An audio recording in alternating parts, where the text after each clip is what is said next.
Good morning, sir. You're Justin Living. Before any statements are made, it is important to recognize the posture of this hearing. The issue of guilt has already been resolved.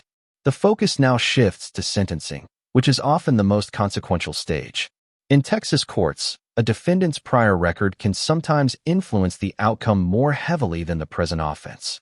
Observe closely as And Mr. Living was previously here, entered pleas of guilty to the third-degree felony offense of credit debit card abuse and the second-degree felony offense of burglary of a habitation. The agreement was for a cap of 10 years to run concurrently on each. I've gotten the PSI as well as some letters and information. The repeated reference to the PSI concerns the pre-sentence investigation report.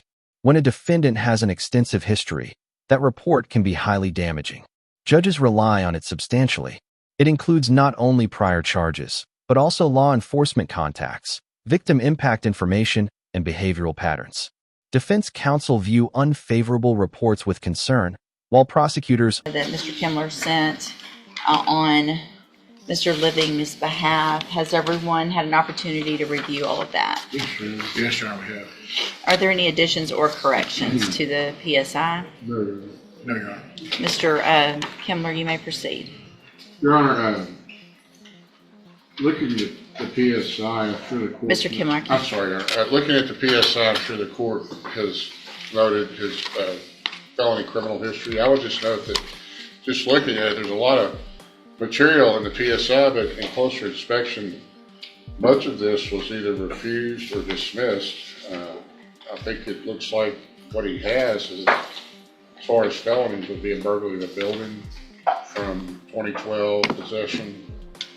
2012 looks like it was probably a 1244, and then another state jail case from 2017, and then the case where he has his TDC time. The only TDC case back in 2017 was injury to a child, elderly, where he got 4 years TDC. So, as I said, first glance, it looks like he does have significant criminal history. I would take issue with the characterization and the recommendations that indicated that his criminal history has continued at a steady pace since 2001. Since it looks like many of the felony cases were either dismissed or refused. Mr. Living, as he stated in the pre-sentence reports, never had probation. In speaking with him, I think that he would benefit from the rehabilitative aspects of probation that are available to him. There's a suggestion that he successfully go to the moral recognition therapy and successfully complete that. I think that he can benefit from that. He wants to make the changes he needs to. This reflects a traditional defense approach. Counsel attempts to downplay the criminal record, emphasize dismissed matters, and argue that probation would support rehabilitation. However, an important detail emerges. The defendant has never previously been placed on probation. That fact can be interpreted in different ways. The defense may present it as a first contact with law enforcement and criminal justice system. The letters I provided indicate he does have some support, family support out there. He wouldn't be doing this alone, so we're asking for probation in this. Of course, the court, since there are two cases, the court could defer one and give him a conviction on the other one. If the court were to defer the burglary of habitation, that would expose Mr. Living to the full range of punishment of 20 years.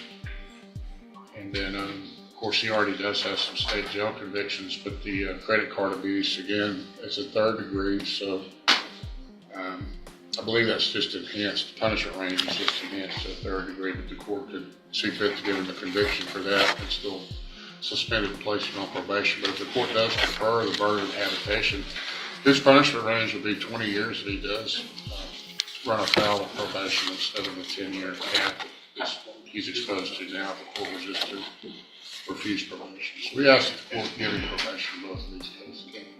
Thank you, Mr. Kimler. Mr. Nichols? I'll disagree with Mr. Kimler's characterization as his criminal history not being that bad. You'll note that he's been mentioned in 83 reports by law police over the years, Your Honor. And he has continuously been violating the law since 2001. There's 15 or 16, or at least a dozen misdemeanor convictions, all going back, and all these other felonies. It's noted in the report there's many instances where cases are dropped by victims due to fear of him. And I think it's important to note that the victim in this case, in the burglary case, was threatened by this individual as he was being arrested, taken out of his garage. The individual, the homeowner had to hold him at gunpoint, Your Honor, when he found him in his garage in the middle of the night. His own explanation. At this point, the direction of the hearing changes significantly. An incident involving a homeowner detaining the defendant at gunpoint during the night alters the court's assessment. The matter now extends beyond documentation or technical violations. It introduces concerns of fear, potential harm, and escalating conduct. He was running from the police and trying to hide dope, which really doesn't give him too much credit here. His explanation of the other credit card abuse case is that he got it from a dope fiend. That's his explanation. So I don't see how probation really seems to be a logical or deserved option at this point. I think the 10 years is appropriate and sufficient to both protect the community and punish his repeated behavior. I'll note from the court, as part of our agreement, I'm dismissing a violation of protective order case. So I don't see why probation would even really be a consideration. And I'll ask court to assess the full 10 years. Mr. Levin wanted to address the court. Does anyone want to call the judge? Go ahead, sir. I was wrong what I done, but I'm a good person. Like I can do probation. Like I ain't no bad person. You're not. Yes, ma'am. Mr. Living, I have to turn 3 pages to go through your criminal history. I haven't had an officer make the kind of statement in a PSI that I got in this one in a very long time. 83 offense reports have something to do with you in just Beaumont. Don't know where else you've been, if there's any others. 83.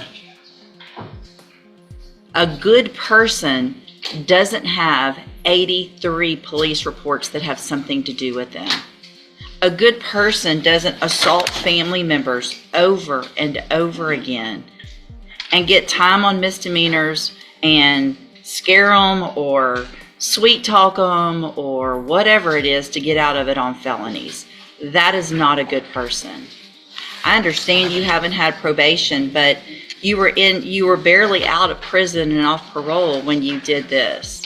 I completely agree. I mean, Mr. Kimmler has pointed out some decent things, but there is no reason whatsoever that I would put you back on the streets in this community for any amount of time that makes any sense to me.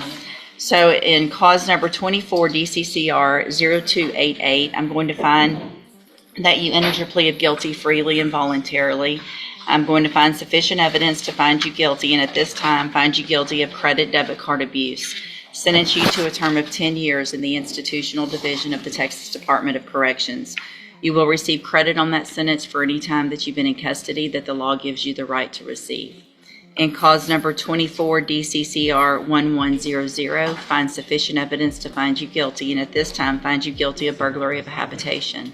Sentence you to 10 years in the institutional division of the Texas Department of Corrections. You will also receive credit on that sentence for any time that you've been in custody that the law gives you the right to receive. These will run concurrently, which means together at the same time. I will sign the dismissal in the other case, which I didn't mention, which is the violation of a protective order where you're supposed to be staying away from somebody, and obviously you probably weren't. So anyway, that'll get signed. I'm going to hand you in each of your cases the trial court certifications that shows that these were agreements that I followed, and so you've waived your right to appeal. I have also handed you a written admonishment regarding your ineligibility to possess a firearm or ammunition. Because of the judgments entered against you, you're ineligible under Texas law to possess a firearm or ammunition. Possession of a firearm or ammunition could lead to charges against you. Firearm is a legal term, and you should read the written admonishment I provide you to see what devices qualify as a firearm. If you have questions about the laws that make you ineligible to possess a firearm or ammunition, or about how long that lasts, you can talk to Mr. Kimmler. Good luck to you, sir. You can go back with the bailiff. Good morning. Are you Jacob Kozan? Yes, ma'am. Morning, sir. You're Alejandro Uribe? Yes, ma'am. And Mr. Uribe, you were previously in court, entered a plea of guilty to aggravated assault with a deadly weapon. The agreement was for 5-year deferred adjudicated probation, and I received that pre-sentence report. Has everyone had an opportunity to review the report?